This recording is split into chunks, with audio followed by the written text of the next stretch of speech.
Hello and welcome to the Northwood University webinar series. I am Christopher Deming, and today we have with us Beth Bryce.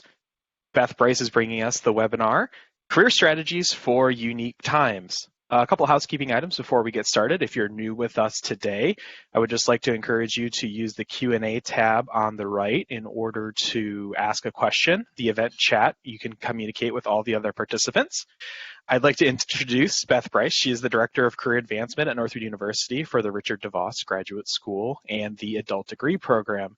Special note, Beth Bryce is also our first returning presenter for this webinar series that we started, I want to say, 6 or 7 short weeks ago when we started to try to bring special opportunities to the Northwood community, both our alumni and our friends and donors. So please welcome Beth Bryce.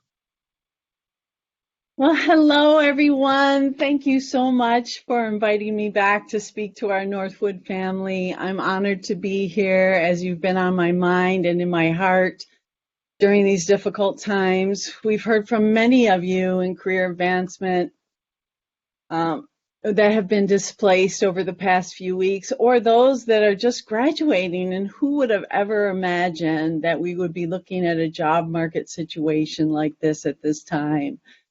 And I'm sure many of you are wondering if it's even worth your time searching for work at this point. And I would say to you that not searching would be the worst thing that you could do for your career. And so there's many things that you can be working on while you're at home. And I'll be sharing that with you today. So thank you for reaching out to us. It's my hope that you will take away some inspiration today and possibly try some of the networking strategies that will set you apart from the masses. So let's just dive in and get started. The reality is that over 30 million people have filed for unemployment since March, I guess, and they're predicting that number looks like 40 million across the United States.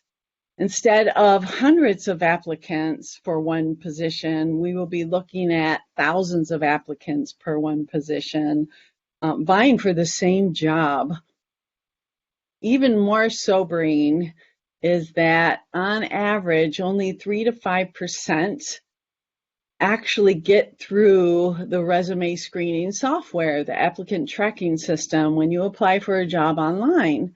And so if you're not familiar with that, that's the company's software system that screens your resume and looks for keyword matches in the job posting. And if there isn't a certain percentage, around 75% of those keywords, then your application automatically gets deleted. So that's the sobering news, right? But I do have some good news. If that's what you're hoping for. 85% of all opportunities are found through networking. And I say that is good news, my friends, because that is in your sphere of control, right? That is something that you can do.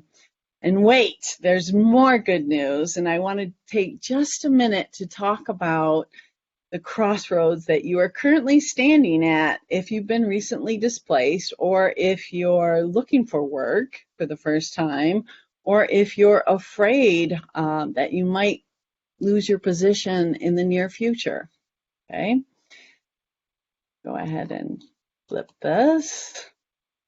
So I want to ask you a few questions that I think are really important, because studies show that 70% of people are unhappy with their work, whether it's their salary, their employer, their industry, their job in total.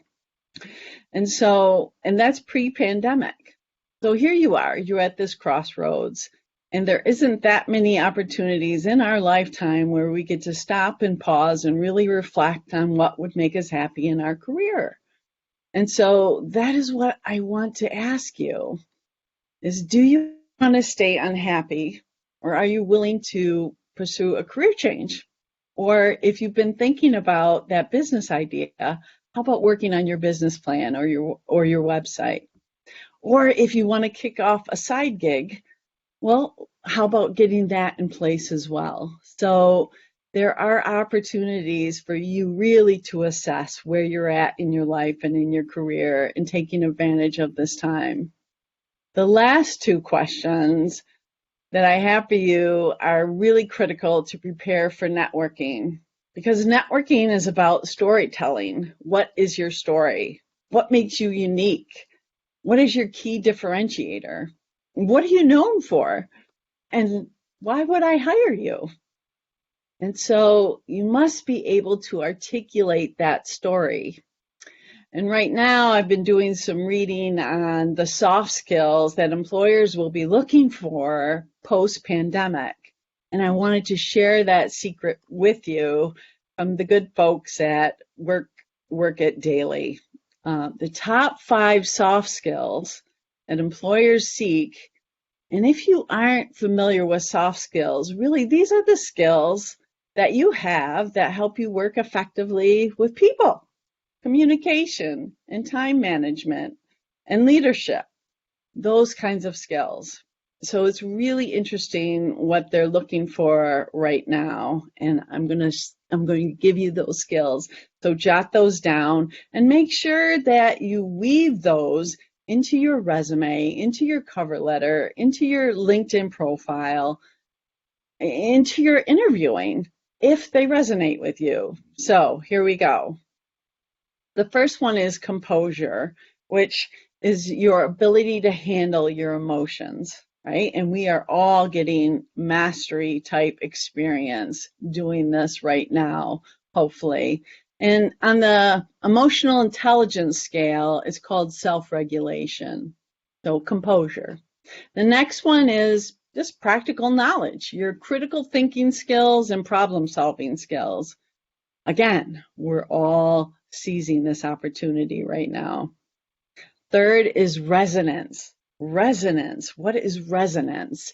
It's the energy that you bring to a room, or do you suck the energy out of it, right? It's your ability to connect with people. Do you understand them? Do they understand you? Do they get you? That's resonance. That's what employers are looking for as well. 4 is vision. Do you have the ability to plan for the future? Are you proactive versus reactive? Are you intuitive? Can you pivot quickly? Vision. And lastly, humility. Do you genuinely have a servant heart? Understand that it's not all about you. I had the opportunity to speak to a top FBI recruiter a couple of years ago at our career fair, and I was just fascinated. And I asked him the question, what is the number one characteristic that you look for in an FBI candidate, right? Because maybe that's one of my dream careers in the past. And he said, which kind of shocked me, was humility. And that has not changed, and employers are looking for that at this time as well. So if those skills resonate with you, again, weave them into your story, okay?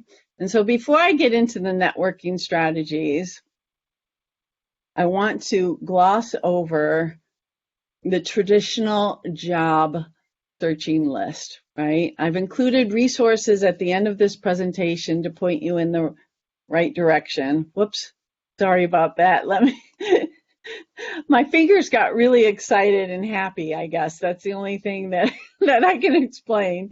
So before I get into the network strategies, I wanted to talk about this. And there are resources at the end of this presentation, our career advancement team, our go-to resources, just to keep you on track, right? So obviously, you want to update your current resume and optimize it, making sure that you're listing results and your special achievements, because that's going to be your key differentiator, not the tasks that you do, which other people might have similar tasks, but they possibly will not have the same stellar accomplishments and results that you have achieved. So make sure that's in your resume. Optimize your LinkedIn profile, have a killer cover letter, obtain your letters of recommendation.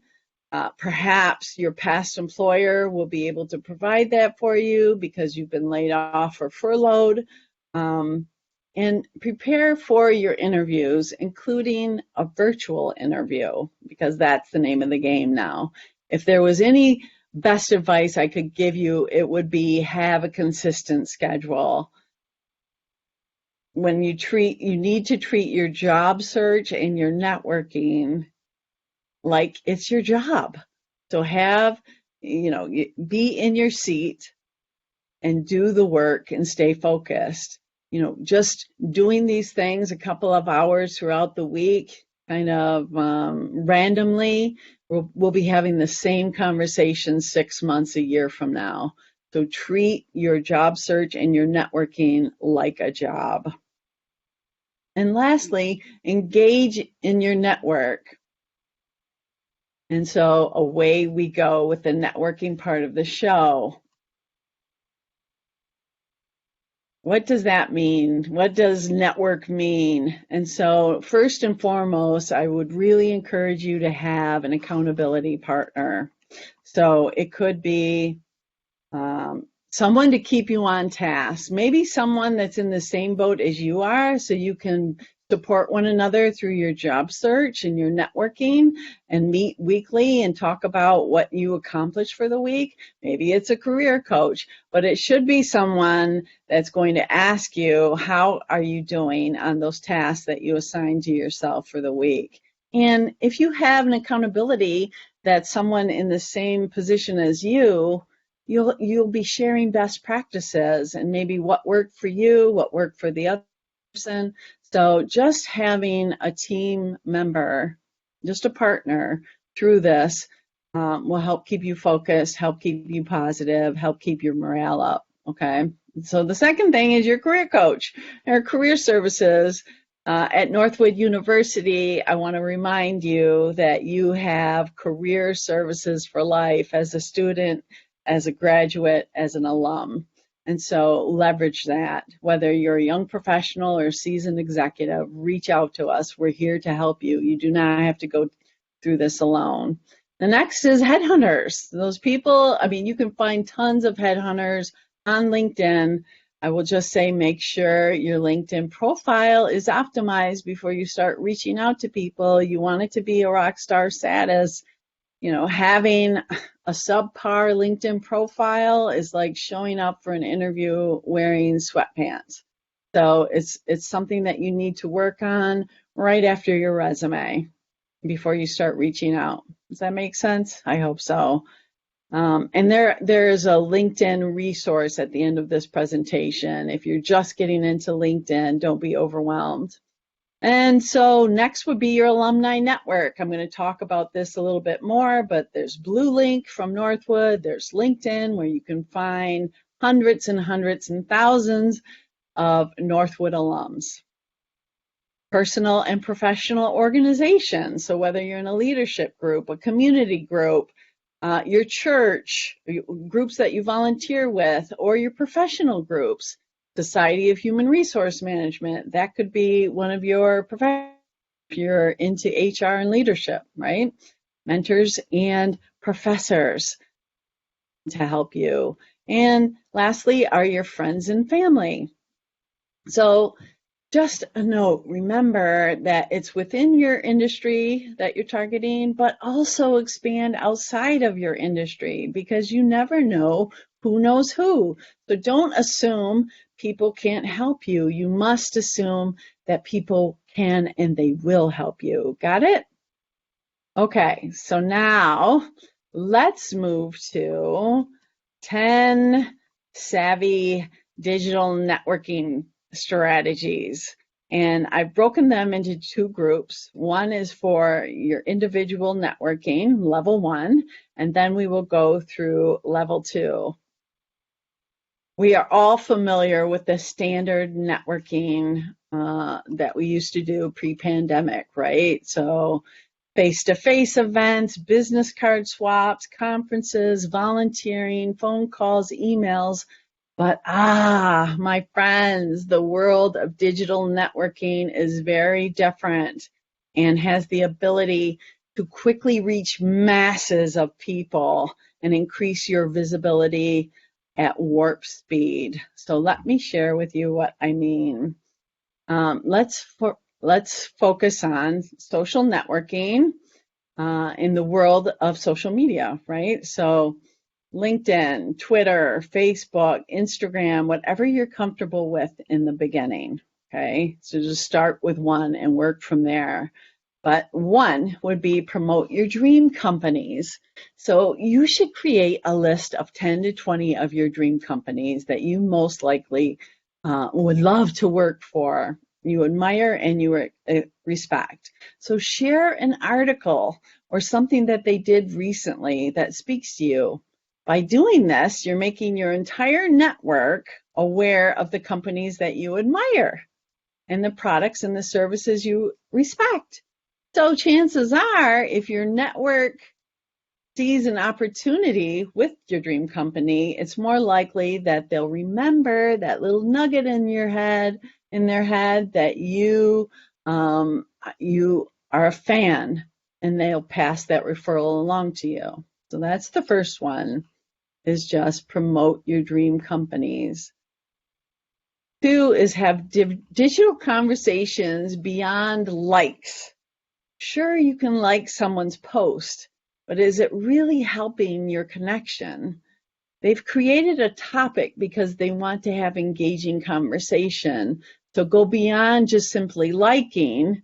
Help build conversation by providing thoughtful feedback, some details, engagement. And this could be with a person or with a dream company. So go beyond just liking.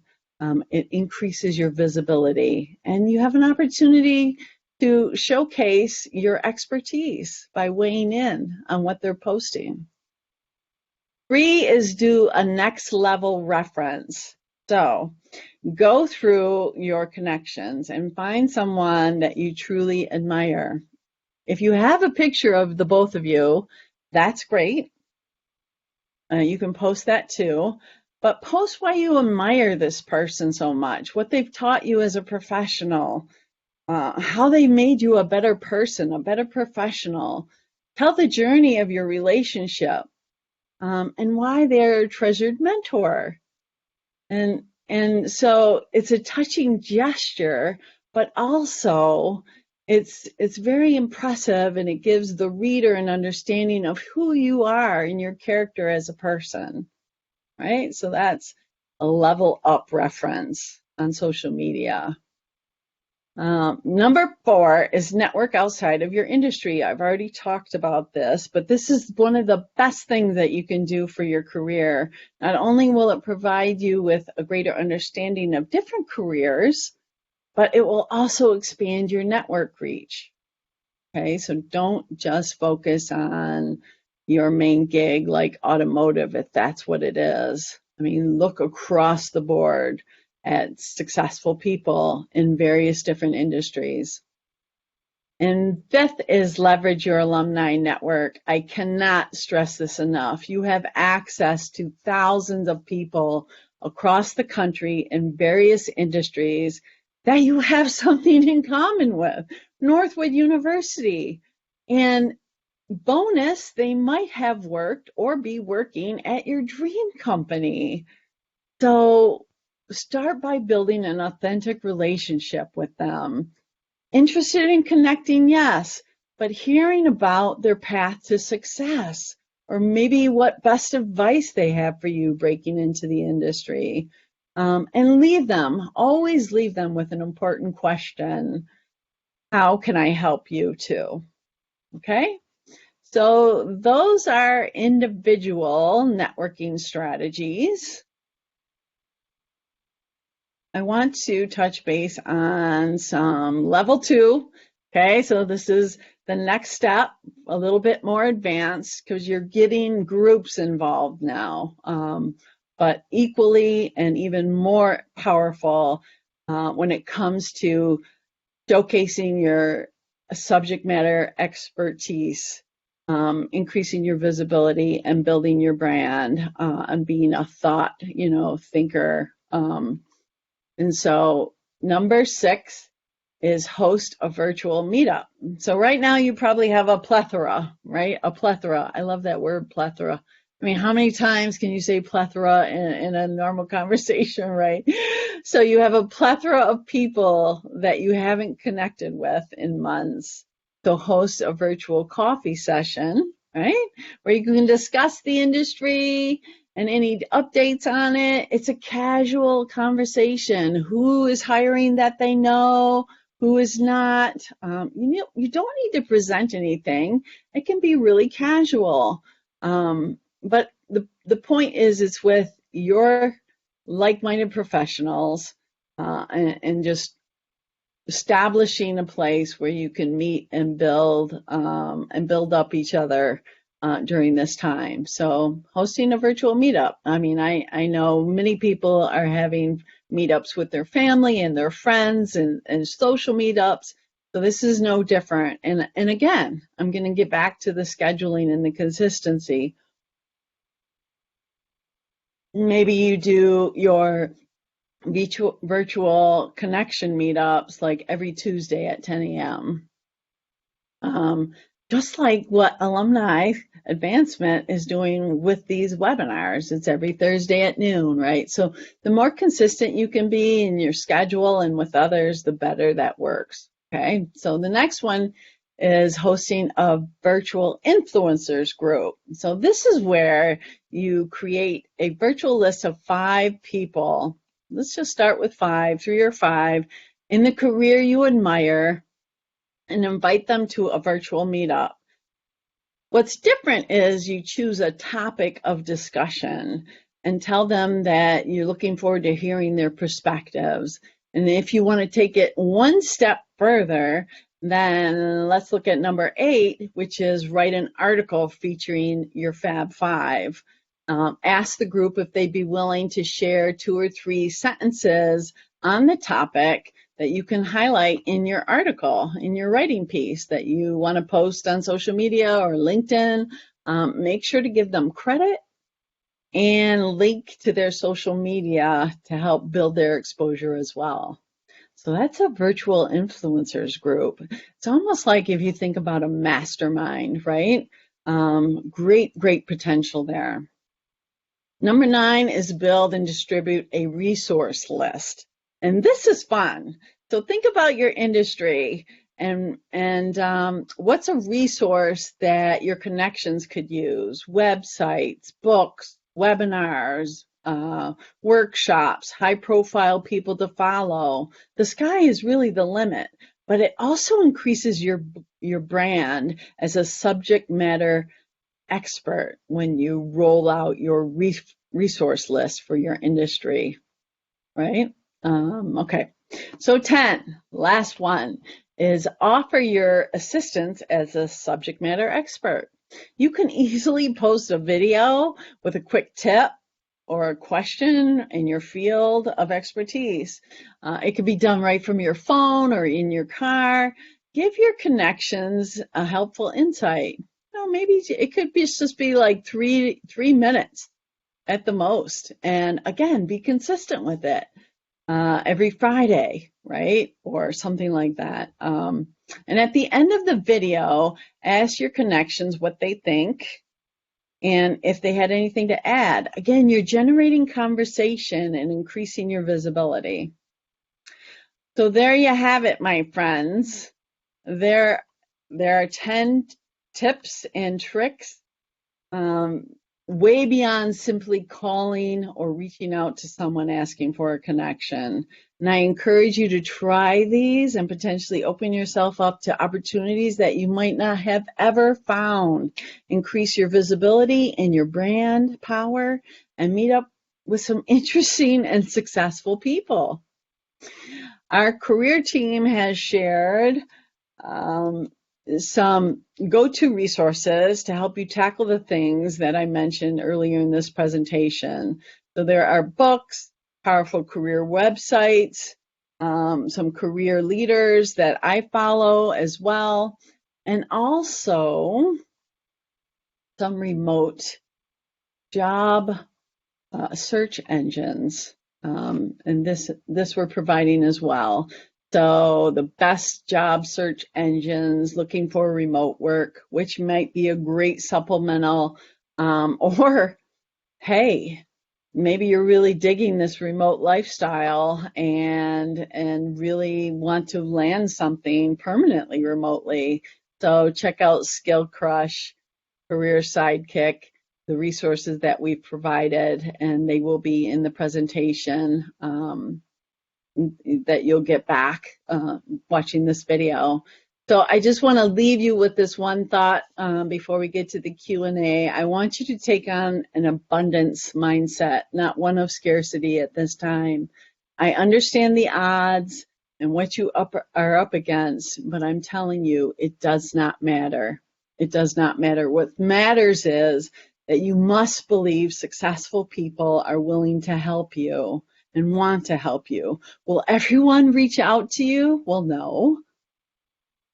No, but many will. Many will. And it's up to you to be vulnerable, put yourself out there, take some risks, and try over and over again to connect with people. And I'm telling you, your success is worth the effort. I've done this networking coaching with many, many people, and I tell people, come up with a list of 50 people, organizations that you're targeting, and time again, you will not get to number 20 and you will have generated opportunities or an opportunity that you had never even expected just through normal conversation, normal interaction. So there you have it. I hope you found that useful. Let's do some Q&A.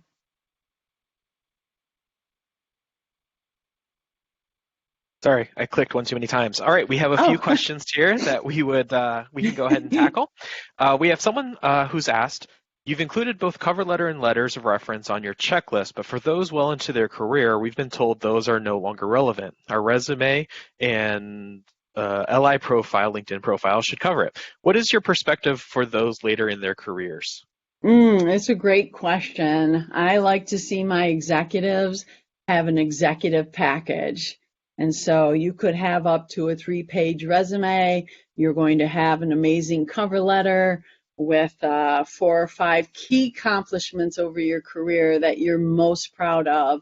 And well, in addition to maybe a couple of powerful letters of recommendation. And it could be someone preferably at an executive level at an organization that might be your peer, or maybe even someone, a CEO, CFO that worked with the company. And so how can you go wrong?